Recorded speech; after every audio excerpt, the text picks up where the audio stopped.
Então, bem-vindos, bem-vindas mais uma vez a essa sessão científica da Fiocruz Bahia, que ocorre todas as sextas-feiras nesse Zoom canal. Para você que está chegando agora, essas sessões são gravadas, elas ficam disponíveis no canal Fiocruz Bahia do YouTube a partir de segunda-feira. Então, você pode ir lá e ver as sessões que a gente já teve, as apresentações, rever, ver pela primeira vez, tem muito conteúdo legal e interessante. Se você também tem interesse em conhecer mais sobre o que a Fiocruz Bahia faz, as linhas de pesquisa, os projetos, você pode visitar a nossa página, tem bastante informação lá também. Essa sessão, ela tem as perguntas enviadas pelo chat, vocês podem escrever lá, e a gente vai, então, apresentando para a palestrante. E hoje a gente tem o prazer de receber a Mariana Abreu, carioca, que vai falar para a gente sobre essa iniciativa de reprodutibilidade na ciência. A Mariana tem mestrado em Clínica e Reprodução Animal pela Universidade Federal Fluminense, doutorado em Medicina e Cirurgia Animal pela Universidade Complutense de Madrid. E mestrado também em Ciência e Bem-Estar Animal pela Universidade Autônoma de Barcelona. Ela é docente da UFRJ, do IBCCF, é vinculada ao Laboratório de Fisiologia da Respiração e é vice-coordenadora da CEUA, da UFRJ, e professora do mestrado profissional para pesquisa biomédica também da UFRJ. Ela desenvolve pesquisas na área de ventilação mecânica, dor, inflamação e hiperalgesia induzida por opioides e faz parte da equipe que coordena a Iniciativa Brasileira de Reprodutibilidade, que é o que ela vai falar aqui hoje. É só um preâmbulo, né? Então, essa iniciativa ela é multicêntrica e é para estimar a reprodutibilidade da ciência biomédica brasileira. Ela é financiada pelo Instituto Serra Pilheira, né? Esse instituto visionário no que diz respeito ao fomento à ciência, aos diversos aspectos relacionados à ciência.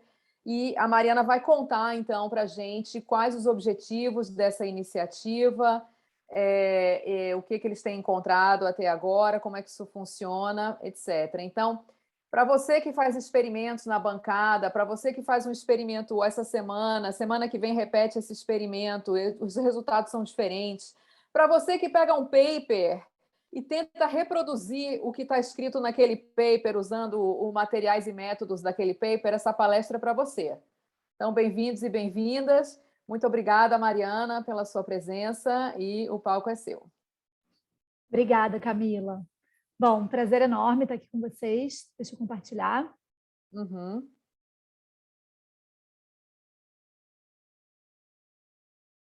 Estão vendo? Estamos, só precisa estar no modo apresentação agora, por favor. Aí, perfeito. Bom, então, como a Camila comentou, né, eu participo na equipe coordenadora da Iniciativa Brasileira de Reprodutibilidade, que o Olavo Amaral, enfim, é a pessoa que criou, né, e com o fomento do Serra Pilheira. E aí eu queria começar assim, trazendo um pouquinho o que é esse problema da reprodutibilidade, né, rapidamente, só para a gente entrar no tema. Então, acho que talvez muitos de vocês já estejam familiarizados com essa discussão, porque é uma discussão que nos últimos anos cresceu bastante, mas se a gente for aí uns 10, 15 anos atrás, realmente a gente tinha, e tem ainda um paradigma totalmente estabelecido de que a fonte de evidência da ciência é totalmente confiável, não é questionável. E aí a gente pode se perguntar se, né, isso é uma verdade empírica realmente, isso realmente acontece. E aí, a partir de 2004, 2005, mais ou menos, começaram a sair algumas discussões, alguns papers, trazendo um pouco essa discussão à tona de que talvez não fossem, todos os dados não fossem tão confiáveis assim. Esse pesquisador aqui, o Ioannidis, ele é bem envolvido nessa discussão, né? Esse paper é de 2005, então um dos primeiros a saírem com essa discussão. E aqui ele reviu alguns ensaios clínicos publicados entre 90 e 2003 e verificou, né, dentre ensaios clínicos publicados posteriormente, se havia uma reprodutibilidade dos dados ou não. E percebeu que assim, um percentual alto não era replicado, né? Na verdade, só 44% desses papers realmente tinham sido replicados.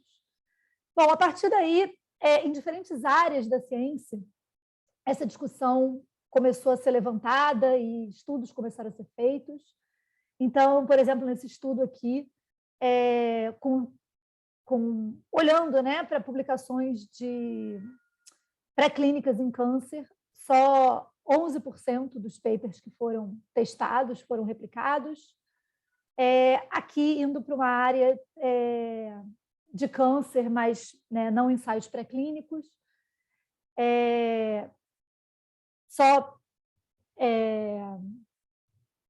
enfim, uma parte também foi replicada, nesse caso aqui, um pouquinho melhor esse índice de reprodutibilidade. A gente percebe que esse índice de reprodutibilidade varia um pouco nas diferentes áreas. E aí, queria trazer aqui com esse exemplo, né, que isso realmente, além de atrapalhar nós pesquisadores, né, além de ser um problema para o desenvolvimento da pesquisa, né, de uma forma mais a longo prazo, como a Camila trouxe aqui, né, acho que a grande maioria de nós, eu já passei por isso, pegou um paper na literatura, tentou reproduzir ali uma parte dos dados para poder seguir um estudo, né, a partir dessa reprodução, e não conseguiu desenvolver o mesmo resultado. Mas, além disso, eu queria trazer esse paper aqui, é um paper que tem como participante uma pessoa que tinha ela, né, que desenvolveu a esclerose lateral amilotrófica, e, a partir daí, investiu muito dinheiro, né, em pesquisa, e começou a perceber que todos os resultados de pesquisa pré-clínica que tinham publicados com medicações para tentar minimizar o efeito do desenvolvimento da doença, estão representados aqui, esses dados pré-clínicos em azul claro, tinham uma resposta aparentemente muito melhor do que quando foram tentados, nesse caso aqui, serem testados novamente em humanos, né? Esse pesquisador, ele acabou morrendo, né, alguns anos depois do desenvolvimento da doença, ela mesmo, mas aí traz aqui um questionamento para a gente que não é só uma discussão dentro da ciência, né? Essa falta de reprodutibilidade acaba trazendo também um pouco questões para a sociedade, né? Será que a gente realmente está desenvolvendo da forma como a gente deveria esse serviço à sociedade? Aqui mais um paper dentro da área da psicologia, que é uma área que também estuda bastante essa questão da reprodutibilidade. Nesse caso aqui, só metade dos artigos foram reproduzidos. E, como eu falei, essa discussão começou lá nos idos de 2004, 2005, mas em 2016 ela tomou uma importância maior, né? Ela se tornou mais popular, digamos assim, a partir de um paper que saiu na Nature. A gente consegue ver aqui alguns exemplos, né, de uma matéria no The Economist, um livro para leigos, não um livro voltado para pessoas que fazem ciência, essa discussão estando presente, né? E nesse paper da Nature, 1.576 pesquisadores foram entrevistados e foram feitas algumas perguntas, né? A principal delas é se eles já tinham tentado reproduzir um experimento, não tinham conseguido, tanto de outro laboratório quanto do próprio laboratório. E aí, sim, em diferentes áreas essa pergunta foi feita, mas a gente pode ver aqui nas áreas mais correlatas, né, com a pesquisa biomédica, na área da biologia, considerando laboratório, replicação de um outro laboratório, quase 80% dos pesquisadores disseram que já tiveram esse problema, e cerca de 60%, né, do seu próprio laboratório, e na área da medicina, entre 70% e 60%. Então, dá para ver que é um problema realmente que deve ser discutido, né, tem um peso grande. E aí, é desse contexto que nasceu a Iniciativa Brasileira de Reprodutibilidade.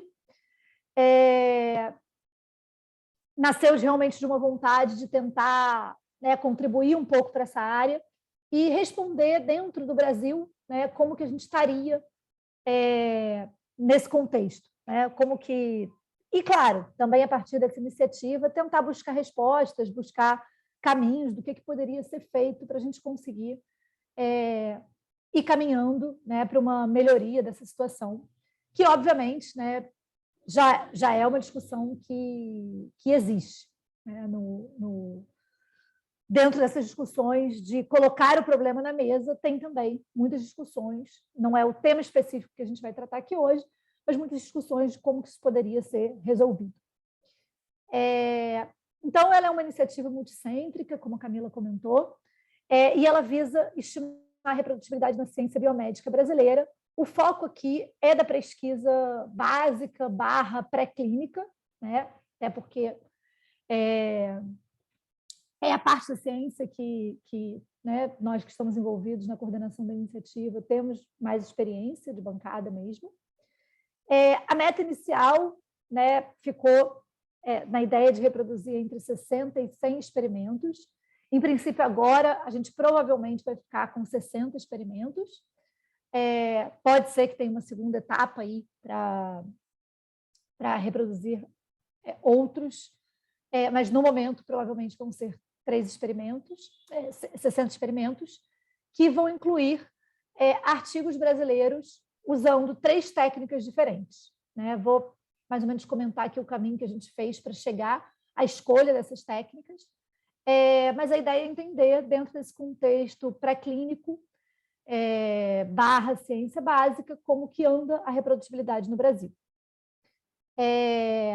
Então, né, a iniciativa tem protocolo publicado lá na USF, e aí esse projeto começou em 2018. Eu entrei um pouco depois do início do projeto, entrei em 2019, mas, enfim, a parte inicial do projeto foi primeiro, através de uma revisão sistemática, a gente selecionar os experimentos que seriam replicados, né? Uma segunda etapa, que é só uma visão geral, né, de todo o estudo. A partir desses estudos selecionados, né, para definir experimentos a serem replicados, foram escolhidas algumas técnicas, as mais frequentes, e a gente também fez uma chamada para buscar a rede de colaboradores, né? A partir daí, a gente começou uma etapa que foi bem mais longa do que a gente esperava, que foi a etapa de definição dos protocolos. Nesse meio tempo, a gente teve a pandemia, né? Assim, na etapa que a gente estava finalizando os protocolos e começando a questão das compras para os laboratórios. A gente teve aí esse intervalo para a pandemia, e agora, né, há alguns meses, a gente teve o primeiro laboratório fazendo replicação em dezembro, mas esse início da parte experimental mesmo está lento, né? Dependendo são laboratórios de todo o Brasil, então dependendo de cada lugar, né, a abertura está funcionando de forma diferente. E, bom, posteriormente a gente vai ter uma análise, né, desses resultados e a publicação dos dados. Então, vou falar um pouquinho aqui das etapas que a gente pelas quais a gente já passou e o que a gente já aprendeu até aqui, né? Então, inicialmente, como eu falei, a gente fez uma revisão sistemática no Web of Science,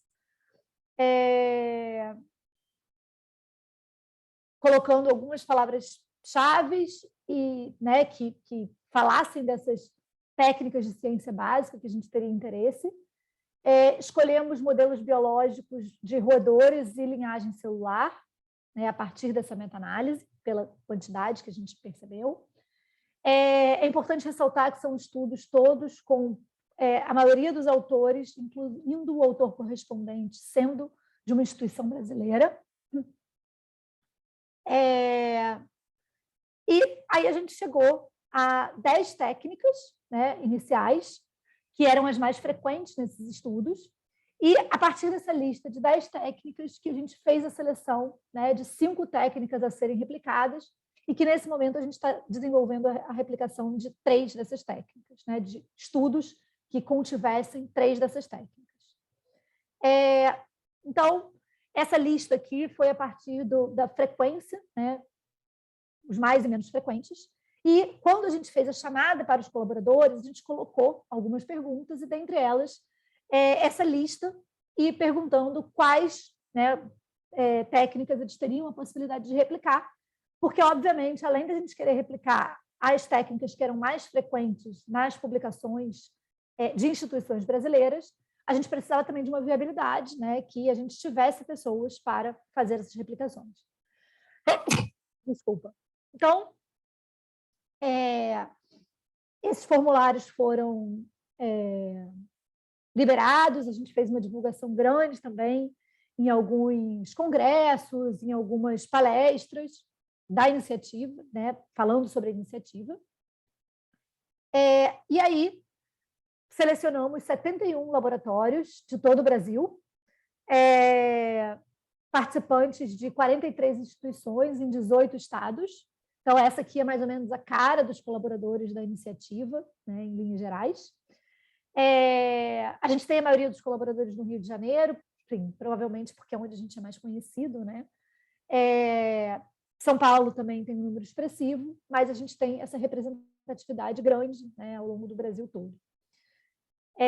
Isso aqui não é nem a metade dos colaboradores, a gente tem, periodicamente, mais ou menos umas 3 vezes por ano, pelo menos, reuniões gerais com os colaboradores, apesar da nossa principal forma de comunicação ser através de e-mail, né? Assim, a comunicação para o desenvolvimento do projeto, realmente, mas a gente, umas 3 vezes por ano, tem essas reuniões gerais, um pouco para updates e ouvir, né, quem quiser realmente se posicionar com relação a alguma coisa. E eu adianto que, na verdade, tem sido uma experiência bem interessante também, essa experiência de trabalhar com uma rede de colaboradores, né? Que eu acho que, com certeza, assim, nós e os colaboradores, muito possivelmente, vamos levar, né, para a nossa vida acadêmica e eu acho que isso também é uma grande lição, assim, de uma outra forma de fazer ciência. Bom, os laboratórios cadastrados, né, em princípio, eles tiveram esse ímpeto de se cadastrar, segundo o que eles responderam, porque consideravam que esse tipo de iniciativa era importante para a ciência, em alguns casos também tinha um interesse pessoal, né, no tema,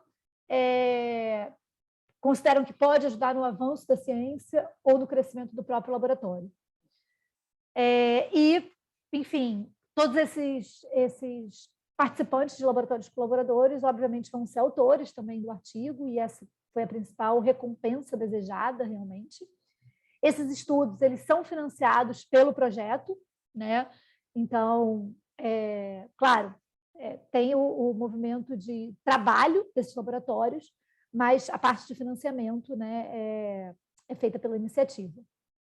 Então, a partir, né, de avaliação de quais eram os mais frequentes e a disponibilidade de laboratórios replicadores, a gente chegou, né, daquelas 71 respostas que a gente tinha tido, a efetivamente 63 laboratórios participantes, com mais de 150 pesquisadores, e os 3 métodos iniciais, né, que a gente escolheu para replicação foi o ensaio de MTT, para verificação de viabilidade de cultura celular, o Real-Time PCR e o laboratório em cruz elevado para avaliação de ansiedades em roedores. E ficou definido, né, que a gente usaria como modelos linhagens celulares, ratos e camundongos. Então, bom, a gente realmente essa seleção foi feita a partir de uma amostra aleatória de 30 mil artigos em ciências da vida, com pelo menos metade dos autores no Brasil. A gente selecionou 20 papers que continham cada uma daquelas 3 técnicas que eu comentei. E aí, dentro desses papers, a gente selecionou um experimento, né, individual para ser replicado. A gente não está propondo a replicação do paper como um todo, mas de um experimento ali, usando aquela técnica dentro do paper com uma comparação. E os critérios de inclusão foram, então, que houvesse uma comparação entre 2 grupos. A gente definiu que teria que ter uma diferença estatística entre esses grupos, né, no paper original, e teria que estar presente um método de interesse, obviamente, sendo mencionado no resumo, né, tanto essa comparação, ou seja, que seria uma comparação realmente principal do paper, quanto o método de interesse, e que fosse possível a realização com materiais que estivessem comercialização disponível no momento, né? Então, a partir daí, a gente chegou, né, a 20 estudos a serem replicados de MTT, de EPM e de PCR. Cada experimento ele vai ser replicado por 3 laboratórios. Esses laboratórios são cegos, tanto com relação ao paper original, quanto o próprio resultado original, e também com relação aos outros laboratórios que estão replicando o mesmo estudo que eles, né? A gente, para o cálculo amostral dessas replicações, a gente não se propôs a usar o número de indivíduos do paper original, mas a gente fez um cálculo amostral para providenciar 95% de poder estatístico, né? Em muitos dos casos, eu adianto que essa amostra que a gente vai fazer da replicação é uma amostra maior do que a do paper. E a ideia é isso, a gente ter esse 95% de poder estatístico para detectar a diferença entre o original e cada uma das replicações, né? E a gente também vai olhar para a diferença entre as replicações dos 3 laboratórios. Então, falando um pouco aqui da parte do protocolo, que é uma parte que a gente realmente acreditava que seria bem mais rápida do que foi. Sim, foi uma parte que demandou um trabalho muito grande, tanto da equipe coordenadora quanto dos laboratórios replicadores. Acho que esse ponto aqui também é importante, né? A gente conseguiu perceber, e é algo que a gente sabia já de alguma forma, em geral, nós não temos hábito de fazer um protocolo realmente estruturado e bem detalhado antes de começar o experimento, né? E a gente como ciência, né, de uma forma geral, no Brasil pelo menos, não tem esse hábito. A gente percebeu que realmente a gente confirmou isso, né? Assim, os laboratórios replicadores não tinham o hábito desse desenvolvimento, e isso acabou levando bem mais tempo do que a gente esperava. Então, como a gente não queria que os laboratórios inicialmente, a gente queria que eles fossem cegos com relação ao resultado original, a gente recopilou a parte metodológica que estava descrita no paper, já em um formato de protocolo, colocando descrito o que tinha de informação disponível no paper e deixando algumas lacunas com perguntas e um quadradinho assim para que eles respondessem, com informações que a gente considerava que eram importantes de estarem bem detalhadas e bem descritas para um protocolo adequado, mas que elas não estavam disponíveis no paper.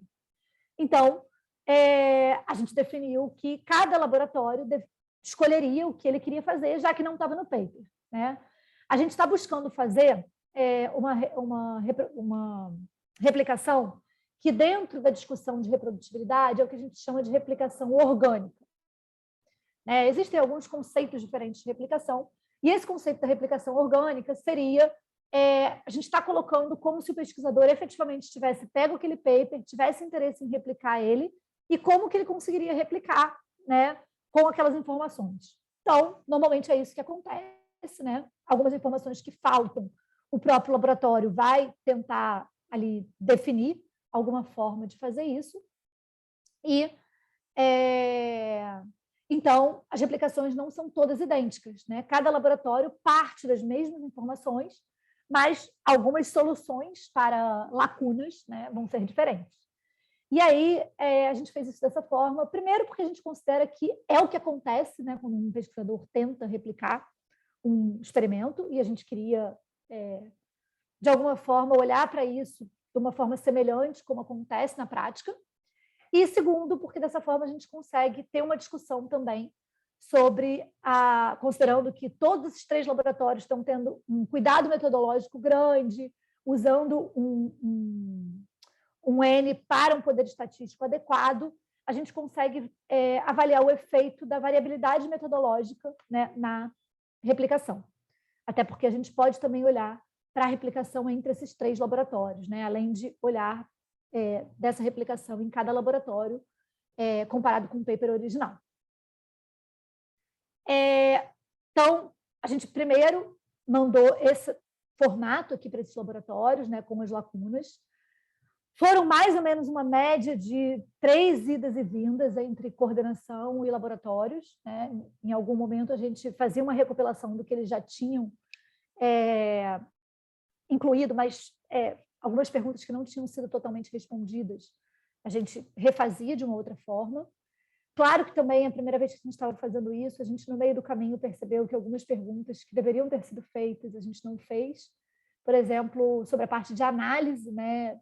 Como que eles fariam aquela análise daqueles dados individualmente, se eles fossem realmente fazer aquilo como um estudo para ser replicado. Então, levou um tempo longo essa etapa, e a gente entende, né, que é uma etapa que realmente é longa, se você quiser fazer, não só pensando em replicação, mas é uma etapa longa se você quer fazer um estudo com um protocolo bem estabelecido antes, que seria uma boa prática, é algo que toma um tempo, né, e que a gente realmente não está tão habituado.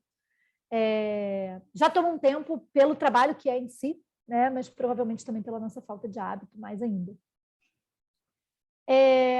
A gente teve acho que mais ou menos foi em dezembro de 2019, o mercado de predição. Isso é uma prática que é comum em outros projetos de reprodutibilidade que foram feitos, né, no mundo, que é, sim, chamar pessoas que queiram participar desse mercado de predição, e foram disponibilizados os abstracts desses artigos que vão ser replicados, com alguns dados sobre os resultados, né, mas sem colocar quais são, em princípio, isso aqui não ficava público, né? Cada pessoa que se inscrevesse recebia isso, e a gente pediu para essas pessoas manterem, né, não tornarem públicas as informações, porque os nossos replicadores não sabiam ainda, né, sobre isso, sobre se aquilo seria replicado ou não. Quais eram os papers originais, desculpa. Então, tinham algumas informações e a figura principal que a gente estava tentando replicar, e essas pessoas precisavam dizer se elas achavam que aquele experimento, por aquelas informações, iam ser replicados ou não. Uma parte das pessoas receberam o paper completo e uma parte das pessoas receberam só pequenas informações. Isso é algo que a gente vai analisar em separado também. E os nossos colaboradores puderam participar também. Só que aí, no caso dos colaboradores que quiseram participar, a gente teve o cuidado de, na listagem de papers que eles analisaram, a gente não incluiu os que eles estavam participando da replicação, né, para que eles não tivessem acesso a informação extra. Esses resultados ainda, assim, já acabou o mercado de predição, né? Esses resultados ainda não estão analisados, mas a ideia é, junto com a publicação final da iniciativa, a gente também avaliar isso, né? A capacidade dos pesquisadores em, olhando um paper, ver se ele tem um potencial de ser replicado ou não, né? E aí, independente de qual seria o formato, do olhar desse pesquisador para chegar a essa conclusão. Então, é algo que a gente também quer olhar, né? Só que aí num contexto de ciência brasileira, né? Porque é uma prática que já é feita, né, em outras iniciativas, mas, de novo, a gente quer ver no contexto da ciência brasileira, assim como esse projeto de reprodutibilidade visa reproduzir artigos publicados nos últimos 20 anos no Brasil. Então, aqui, mais ou menos, assim, alguns passos, alguns eu já falei aqui, né, nesse comentário inicial, mas para vocês terem uma ideia, assim, dos tempos, né, que a gente está levando numa iniciativa como essa.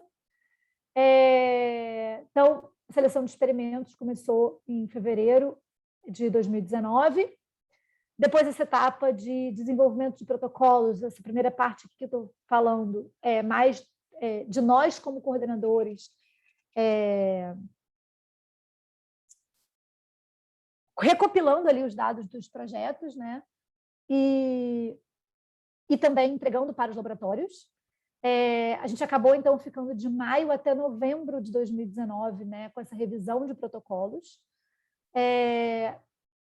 Acabamos que alguns laboratórios ainda ficaram até março de 2020 na consolidação desses protocolos, então realmente foi algo que tomou bastante tempo. Foi uma decisão, né, dos laboratórios serem cegos. Eu, pessoalmente, não sei, acho que essa decisão, apesar do grande trabalho que deu, continua sendo importante. Não é a opinião de todos das pessoas da equipe de coordenação. Alguns de nós pensam que, de repente, a gente deveria realmente ter dado o paper para eles, mas eu, pessoalmente, considero que eles serem cegos com relação ao resultado é importante. E aí, em março, quando a gente estava começando a resolver compras para que começassem os experimentos, a gente teve aí o intervalo da pandemia. Realmente, só em dezembro de 2020, que a gente teve um laboratório que fez a replicação, a gente conseguiu ter um em 2020. E como eu falei, agora a gente está, né, está sendo retomado pouco a pouco, e a previsão é que a gente consiga terminar o projeto em setembro de 2022. Né? Já teve uma prorrogação de prazo desse projeto, já teria tido, né, assim, antes da pandemia a gente já tinha avaliado que ia ter que ter uma prorrogação de prazo, mas que acabou sendo maior por causa da pandemia. Então, o sucesso das replicações, a gente teve muitas discussões, né? Existem muitas discussões de como avaliar a replicação. A gente vai usar algumas técnicas diferentes. Bom, uma delas é se aquele laboratório vai encontrar diferença da mesma forma que o paper original encontrou entre os dois grupos. Outra forma de avaliar essa replicação vai ser avaliando se o intervalo de confiança dos resultados do laboratório vai estar igual ao intervalo de confiança do paper original. E a gente provavelmente vai ter uma avaliação também subjetiva dos replicadores, da equipe replicadora, né, se eles consideram que aquilo é uma replicação ou não. Então, são 3 olhares diferentes para avaliar essa reprodutibilidade. A gente quis fazer essas 3 replicações, né, para poder realmente conseguir separar a variabilidade metodológica do viés de literatura com relação a essa dificuldade de replicação, né, quando ela houver. Então, esses dados eles vão ser correlacionados também com alguns preditores, né, informações que a gente tirou dos papers. Então, por exemplo, modelo experimental ou técnica, ver se algum deles vai replicar mais do que outros. Tamanho de efeito e significância estatística, que eu falei, a forma que a gente vai avaliar isso, assim. Avaliar se artigos com mais citações ou maior fator de impacto replicam mais, se artigos mais novos ou mais antigos replicam mais ou menos, com relação à experiência do pesquisador principal, a região e instituição de origem, e previsões subjetivas de cientistas. Então, que é pelo mercado de predições. Se os que os cientistas parece para eles que replicam, seria um experimento que tem cara de que vai replicar mais, se ele efetivamente replica mais ou não. Então, são alguns preditores que a gente vai correlacionar com esses dados da reprodutibilidade. Então, bom, a Iniciativa Brasileira de Reprodutibilidade vai ser, né, a primeiro resultado, né, de ter uma estimativa sistemática da reprodutibilidade científica a nível nacional. Também faz parte da nossa proposta, né, conseguir fazer uma disseminação do debate sobre reprodutibilidade científica por todo o país. Testagem de abordagens para experimentos confirmatórios na ciência da vida. Fomentar a cultura do que está publicado pode e deve ser reavaliado. E também, como eu falei, né, essa experiência de iniciativa coletiva como comunidade. E aí, eu queria trazer, né, esse paper aqui, tem como autores o Olavo e o Kleber, que são 2 pessoas da equipe de coordenação. É um paper que saiu, sei lá, 15 dias atrás na Nature, um comentário, e fazendo um pouco, né, essa ideia que eu coloquei no título do que a gente percebeu até aqui, né, sobre o que a iniciativa trouxe para a gente até aqui. Então, como eu falei algumas vezes, a gente entende, né, e já foi proposto, teoricamente, por muitas pessoas que discutem reprodutibilidade, que é muito importante a questão de aumento do tamanho amostral, pré-registro dos protocolos, mas a gente percebeu o quanto isso gera muito trabalho, né, muita demanda de tempo. E, claro, eu entendo que com o maior hábito dos pesquisadores em executarem esse tipo de tarefa, isso melhora um pouco, mas tem um tempo ali envolvido. E a gente acha que isso que a gente fez, todo esse cuidado metodológico, esse cuidado de pré-registro na iniciativa, vai provavelmente contribuir para que a gente tenha replicação alta entre os laboratórios colaboradores, né? Mas a gente entende também que é um trabalho bem árduo e ficou para a gente o questionamento, né, de quanto isso é viável, né? Se a gente pensar em tudo isso feito para cada pequeno estudo, né, para realmente conseguir um experimento robusto, que o tempo e o desgaste de tempo, de energia, de dinheiro, né, que isso acaba sendo o tempo que profissionais estão sendo pagos, é muito alto.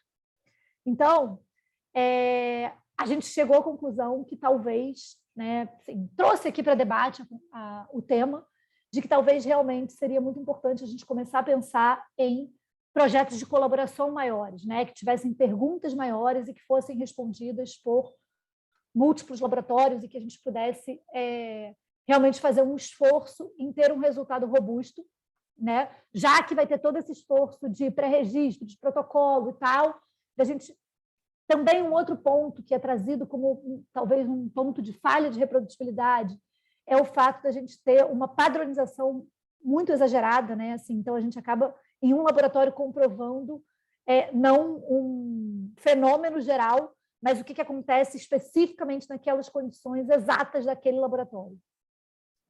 Então, uma conclusão aí prematura, digamos assim, da iniciativa, né, dessas etapas que a gente passou até agora, é que projetos colaborativos grandes, para que a gente pudesse ter todas essas etapas de cuidado e resultados robustos, podem ser uma resposta interessante para a gente conseguir ter uma maior reprodutibilidade na ciência.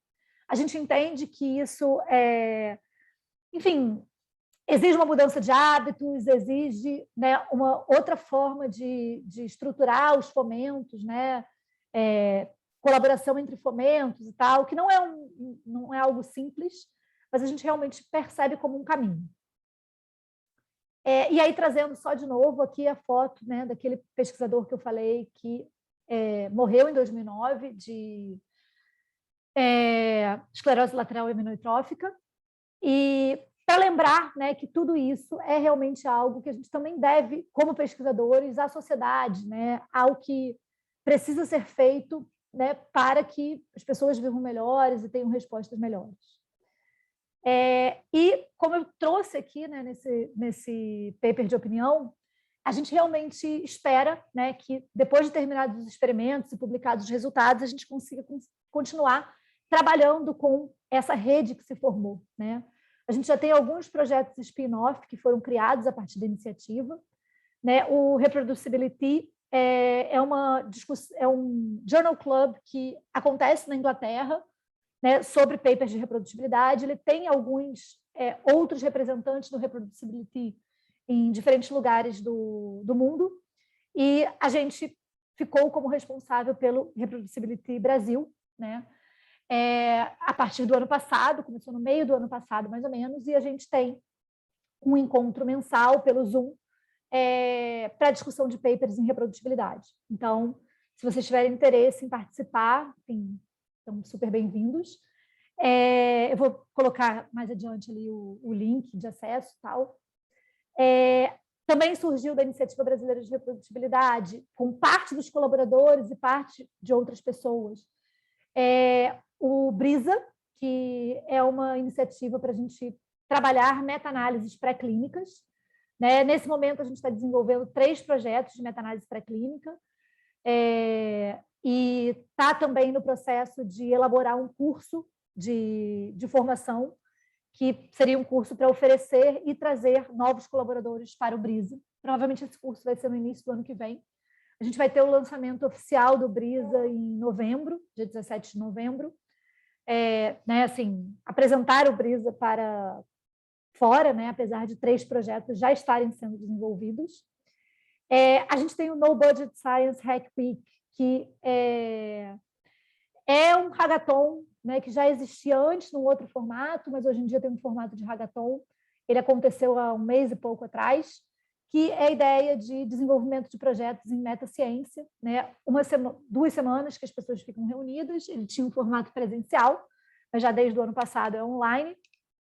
E nesse ano a gente está com uma proposta de também continuar acompanhando esses projetos para tentar que eles sejam realmente finalizados, porque a gente tinha uma experiência como algo muito produtivo durante as semanas de encontro, mas que depois esses projetos não eram efetivamente selecionados. E uma outra proposta que, enfim, está ainda engavetada, mas a gente pretende talvez fazer uma correlação, vamos coletar material para isso, com relação à microbiota dos animais usados nos experimentos que são com animais e fazer dos diferentes laboratórios e fazer uma correlação disso com o índice de reprodutibilidade. Então, bom, aqui tem os vários canais, né, da iniciativa. Se vocês tiverem interesse em saber um pouco mais sobre a iniciativa. Como eu falei, tem esses projetos, né, que se vocês tiverem interesse em participar, são super bem-vindos, como o Reproducibility e esse curso e depois a participação no Brisa. E, bom, acho que era isso. Muito obrigada pela atenção. Obrigada, Mariana, pela apresentação dessa iniciativa. Eu confesso que eu não tinha lido, assim, eu li um pouco por alto, mas agora que você deu os detalhes, eu achei bem mais complexo do que o que eu tinha pensado inicialmente, porque, na minha ideia, vocês iam pegar determinados protocolos, por exemplo, o MTT, e falar, ó, todo mundo vai fazer esse MTT aqui. Todo mundo vai fazer, cada um no seu laboratório, vocês vão fazer aí com esses reagentes, seguindo esse protocolo, e a gente vai ver depois o que dá. Mas, realmente, se você tem que encontrar um resultado que já foi publicado, acho que é um outro nível de complexidade, porque, na verdade, aquilo foi feito, né, em outra época, enfim, com outros reagentes, outro tudo. E aí depois eu fiquei pensando, quando você colocou aí os dados os detalhes, né, da pesquisa, eu fiquei pensando, a gente que trabalha com camundongo, então isso é uma loucura, porque cada um tem um biotério diferente. Aqui no Brasil, então, cada um tem um biotério diferente, cada um come uma ração diferente, você nunca sabe se o animal é puro Balbicê, se ele já não é mais, cadê o controle da qualidade, etc. Então, assim, para a gente, nos Estados Unidos, enfim, no exterior, a gente já vê muita palestra em que os pesquisadores falam, né? A gente tem notado diferenças nos experimentos, porque os animais são comprados da Jackson ou são comprados do Charles River. Aí eu fico pensando assim, gente, aqui no Brasil que a gente não tem nem Jackson, nem Charles River, e a gente faz o nosso Balbicê. Então, assim, uma iniciativa enorme, assim, realmente muito, muito legal. Eu vou começar aqui com as perguntas e depois eu vejo se eu faço meu outro comentário conforme a gente vai falando. Deixa eu só fazer um comentário sobre o que você falou. Diga. Assim, claro. Eu acho que esse é o grande ponto, né, assim, desse desafio da reprodutibilidade, porque a ideia é que a gente está tentando fazer ciência para provar um fenômeno, né? Assim, verificar um fenômeno. Então, a gente teria que conseguir que esse fenômeno não dependesse de ser aquele camundongo exato, porque senão qual o valor disso, né? Ok, o camundongo do meu laboratório se comporta desse jeito. Fenômeno. Então, assim, que valor tem isso, né? Então, tem uma discussão muito grande, como eu falei ali rapidamente, inclusive, de não ter esse, que é algo que vai contra o que a gente sempre falou de ciência, né? De não ter essa padronização tão extrema. Tem, inclusive, alguns papers propondo, e que, de alguma forma, a gente seguiu essa linha, que a gente tenha, inclusive, incluir variabilidade dentro de um experimento em um mesmo laboratório para que aquele resultado possa ser um resultado mais extrapolável, né? Sim, sim. Isso é uma linha dentro dessa discussão de reprodutibilidade. Então, enfim, o que você falou é realmente verdade, mas é um caminho que a gente deveria tentar resolver isso. Né? Sim, sim. E até essa coisa de olhar para a microbiota dos animais teve muito a ver com esse seu comentário. Assim, foi uma pergunta que hoje surgiu, muito a ver com o que você colocou aqui. E, assim, outro detalhe, né? Parece simples, talvez, mas, assim, no hemisfério norte, os ambientes laboratoriais são muito controlados. A umidade, né, a pressão, é tudo muito, muito estéril, assim, né?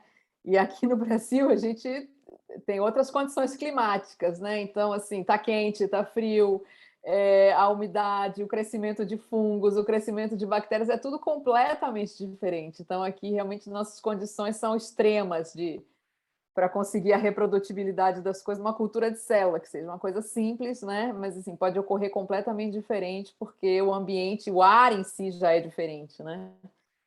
Então vamos lá. A Hilda pergunta assim: gostaria de parabenizar, né? Sou estudante de doutorado e na minha tese estamos analisando a rastreabilidade dos dados de artigos científicos na área de Covid-19. Já percebemos claramente a falta de critérios claros de rastreabilidade dos dados. Tenho duas perguntas. Você acha que a obrigatoriedade do pesquisador fornecer critérios de rastreabilidade na escrita do artigo pode facilitar a reprodução? E a outra pergunta, qual a sua opinião sobre ciência aberta? Com certeza acho que seria um ponto muito importante, né? Eu não entrei aqui muito nesse tema, mas é um tema que a gente debate muito. A questão da ciência aberta, né? Os dados da iniciativa vão ser disponibilizados todos, né, no OSF, que já está cadastrado. Acho que esse foi um ponto que eu esqueci de comentar, né? A gente também, antes dos pesquisadores começarem os protocolos, esses protocolos foram publicados lá na USF, né? Porque, além de todo esse planejamento metodológico, essa pré-publicação é muito importante para garantir que o que foi dito é o que foi feito, né? Digamos assim. Enfim, quer dizer, está dito antes, então eu tenho que fazer daquela forma, eu não consigo mudar ali no meio, né? E, sem dúvida, eu acho que é bem absurdo, né? A gente tem uma quantidade de dados enorme de um experimento e isso virar um gráfico de barras que a gente nem a variabilidade direito ali consegue ser representada, né? Assim, só por uma assim, uma representação esquemática, digamos assim. Eu acho que a falta de reprodutibilidade tem muito a ver com essa falta de compartilhamento de dados, sem dúvida, e acho que são dois temas que andam bem em paralelo, assim, né? Tanto com relação a pontos metodológicos, né, que eu acho que muitas vezes, às vezes, é preciso dizer que também tem um pouco de responsabilidade das revistas, né, que limitam isso.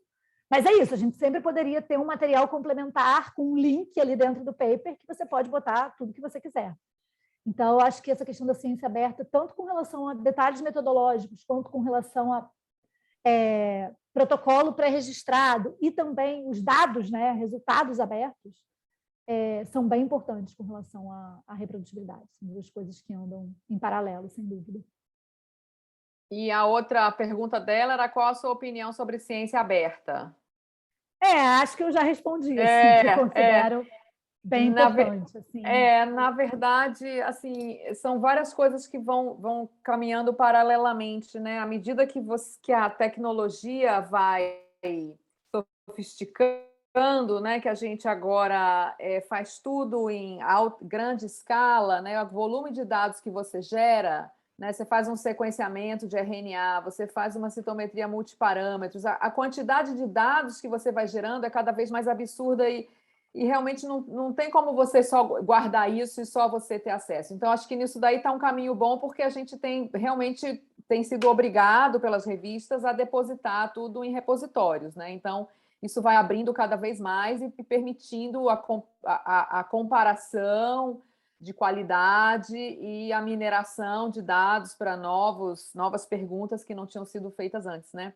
Mas eu penso que isso é muito assim, isso talvez seja mais fácil para esses experimentos que são dessa magnitude, né? Mas para os experimentos mais simples, um ELISA, por exemplo, né? Isso continua sendo, cada laboratório vai fazer de um jeito e cada um vai usar um PBS, cada um vai, né? O PBS é feito, o PBS é comprado, etc. Então, talvez para o futuro, se todo mundo começar a usar tecnologias avançadas, talvez essa questão da reprodução e da ciência aberta ela vá crescendo organicamente, mas talvez para o que é mais básico, eu estou falando muito da área de imunologia, que é a área que eu mais faço, assim, talvez ficar mais difícil, não? O que é que você acha? Não sei se eu concordo totalmente, porque acho que, assim, se você tiver ali pré-registrado o que você fez, ou seja, o seu método está muito claramente registrado, apesar de que ele talvez seja um pouco diferente do laboratório ao lado e tal. E também os seus dados estão disponíveis, inclusive passa a haver a possibilidade de que eu possa reanalisar os seus dados, né? Sim, eu posso, com os próprios dados, ter um olhar diferente. Reanalisar, realmente, assim, talvez usando outros testes, mas até fazendo uma pergunta diferente, né? Sim, correlacionando o meu dado com aquele dado. Então, eu acho que, assim, é uma prática que eu acho que ainda vai levar um tempo, né? Sim, a gente está caminhando nesse sentido, mas acho que é uma prática que ainda vai levar um tempo. Ainda existe um medo muito grande, né? De vão roubar minha ideia, com essa coisa do pré-registro, vão roubar meus dados. Ainda tem um pouco isso muito forte. Claro que é uma mudança de mentalidade que leva muitos anos, né? Mas, além de uma coisa de aproveitar dados, eu acho que realmente, independente de, até por ser um pouco diferente do meu laboratório do seu, essa transparência eu acho que é bem válida, né? E digamos, por exemplo, eu fiz um ELISA de uma determinada coisa nas minhas condições e botei lá meus dados abertos. Você também. Um de nós dois ou uma terceira pessoa pode pegar esses dados e entender eles em conjunto, né? E aí até entender ali por que eles estão diferentes, o que eles têm em comum. Eu acho que contribui para a reprodutibilidade e contribui para a ciência mesmo. Né? Então, talvez mais talvez um aprendizado, não é aprendizado que eu queria falar, mas talvez uma discussão que a gente deveria ter, né? Assim, nos cursos de pós-graduação. Aí eu entro aqui no comentário da Débora, que ela fala assim: temos discutido isso muito com os alunos em relação à metodologia científica. Pensar muito bem o desenho do estudo, realizar o cálculo amostral, o plano de análise antes de começar o experimento, né? Então, gastar um tempo e dedicação na preparação disso tudo. Que ela diz assim, muitos experimentos ainda são realizados sem cálculo amostral, repetindo o que o cara lá, não sei de onde, fez com 6 animais, e você faz com 6 animais e acha que vai dar a mesma coisa, né? Sem analisar o que se espera de desfecho e quais análises serão feitas. Então, acho que é exatamente um pouco isso, né? A gente discutir isso muito com os alunos, a gente apresentar muito esse problema para os alunos e transitar nesse campo do planejamento e da divulgação, né? Acho que são duas áreas assim que a gente carece, né? O planejamento bem feito e a divulgação, enfim, em alguma plataforma ou no material suplementar ou, enfim, que seja, né? Alguma coisa digital que seja acessível, porque a gente insiste muito nos cadernos de laboratório, mas o caderno só vai ver quem está no laboratório, né? Quer dizer, quem vai ler seu paper não vai ver. Sem dúvida, sim. Eu acho que esse planejamento é algo. Eu também tenho comentado muito com os alunos em aulas de pós-graduação, assim. Noto muito. A gente agora na CEU da UFRJ exige o cálculo amostral. Noto muito assim que isso é uma dificuldade muito grande. Assim, pessoas vêm pedir ajuda e, além disso, várias vezes colocam o cálculo. Você percebe que a pessoa não tem a menor ideia. Ela não está entendendo nada ali do que ela está desenvolvendo naquele cálculo, né? Assim, quando você propõe um cálculo e fala, não, mas você tem que ver o que te interessa de resposta. Não consegue assim perceber isso, né? Assim, e ela precisa saber o que é interessante para ela, que de repente achar uma diferença de é interessante, mas de repente não. Ela precisa achar uma diferença maior e o cálculo vai depender disso, assim. Então, eu acho que essa é uma etapa, inclusive, de melhorar a metodologia mesmo, né? Como a Débora colocou. Aí a gente tem 2 comentários aqui também, um do Mittermeier, é um tema relevante e desafiador, já visto os comentários dos livros de Márcia Angel, The Truth About Drug Companies, Laboratórios Farmacêuticos, Science on Trial, The Clash of Medical Evidence and the Law in the Breast Cancer, e etc. E a Valéria também fala que essa reprodutibilidade é realmente algo desafiador. O Bruno tem uma pergunta também. Como avaliar parâmetros que são inerentes aos reagentes adquiridos no momento do experimento? Por exemplo, o lote, né, do reagente que você comprou. Na verdade, eu não sei se daria para avaliar, mas talvez anotar, né? Isso aí faria parte da qualidade do experimento, entre aspas, então, né? Dentro da iniciativa, você até falou dos cadernos de laboratório, né? A gente criou o caderno de laboratórios digitais, que são, enfim, são um Excel, não são nada também tão complexo, mas assim, um Excel com várias abas e que a gente criou por experimento, né? E às vezes até por laboratório, porque às vezes um laboratório propôs um grupo controle extra, a gente tem ali os grupos obrigatórios, mas às vezes tem laboratórios que propuseram grupos controles extras, sei lá, branco, né, controle positivo e tal. Então, assim, na verdade, esse caderno é por laboratório, a gente disponibilizou e eles precisam preencher isso. E aí inclui todos esses dados, né, de lote e tal. É claro que na nossa iniciativa, algumas coisas vão ser mais em comum, porque a gente está fazendo as compras, né? A gente deixou para os laboratórios escolherem o provedor, mas algumas coisas a gente acabou perguntando, é ok ser tal? Porque, por exemplo, sei lá, a gente está comprando muita coisa da Sigma e conseguiu um desconto da Sigma. Então, também tem aí uma coisa objetiva, né? Assim, mas, de uma maneira geral, a gente deixou eles colocarem os fornecedores e tal, para... Assim, é realmente essa coisa da reprodutibilidade orgânica, né? Se ele tivesse no laboratório dele, tivesse interesse em participar, reproduzir aquele... Não, se ele tivesse no laboratório dele, quisesse reproduzir aquele experimento, ele sozinho, como ele faria, né? Assim, essa é a ideia. Entendi. Mas nesses cadernos de laboratório está tudo detalhado e a gente, como nesses 3 laboratórios replicadores, a gente teve todo esse cuidado metodológico de pré-registro, de cálculo, a gente entende que também vai ser bem interessante essa comparação entre os 3 laboratórios, além da comparação de cada um deles com o original, porque eles estão em condições semelhantes, mas com a liberdade de como cada um quis desenhar, mas com algumas condições de qualidade semelhantes, e a gente quer ver se, com esse controle de qualidade, a gente consegue ter uma boa reprodutibilidade entre eles, né? A gente imagina que a reprodutibilidade entre eles vai ser maior do que com o original, porque tem todo esse cuidado, né? Sim, também acho. Também teria essa expectativa. Até porque, como você falou, né, o original também tem estudos dos últimos 20 anos, então tem uma condição aí bem diferente, né? O Mittermeier fala também o desafio de atender às exigências das licitações, comprar o mais barato, rastreabilidade de condições de transporte, armazenamento, são todas questões do Brasil, né? Da legislação brasileira para a execução da ciência, né? A gente não tem como fugir disso, enfim, tenta contornar um pouco, mas tem que estar sujeito a isso. Então, acho que talvez a gente tenha mais complexidade, né?